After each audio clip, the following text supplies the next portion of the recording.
পোস্ত চেনা বাঙালির কাছে নতুন কিছু না, কিন্তু আজকে আমি দেখাবো একটা ট্রিক যেটা করলে আপনার বেগুন পোস্ত রেস্টুরেন্টের মতন দেখতে লাগবে, টেস্ট করবে, আর এটা বানাতে লাগবে মাত্র কয়েক মিনিট।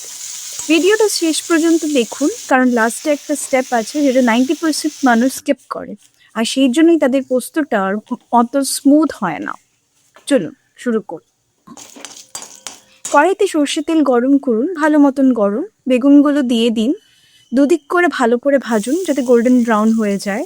এখানে তাড়াতাড়ি করবেন না, বেগুনটা যদি ঠিক মতন না ভাজা হয় টেক্সচারটাই সব শেষ নষ্ট করে দেবে। ভাজা হয়ে গেলে তুলে নিন, সাইডে রাখুন।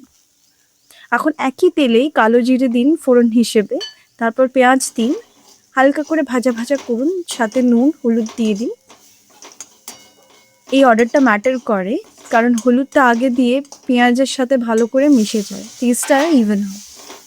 পেঁয়াজ ভাজা ভাজা হলে টমেটো দিন, টমেটোটা গলে যায়, তেল ছাড়বে, এই সিগন্যালটা দেখলেই বুঝবেন পরের স্টেপের জন্য রেডি। এখন আমাদের স্পেশাল পার্ট, পোস্ত, কাঁচা লঙ্কা, শুকনো লঙ্কা দিয়ে আগে থেকেই বানাবেন একটা পেস্ট, এটা দিয়ে দিন, ভালো করে মিশিয়ে দিন যাতে কোনো লাম্প না থাকে।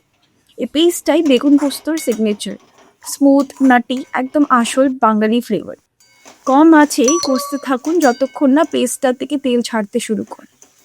এখন ফ্রাইড বেগুনগুলো দিয়ে দিন, হালকা হাতে মিশিয়ে দিন।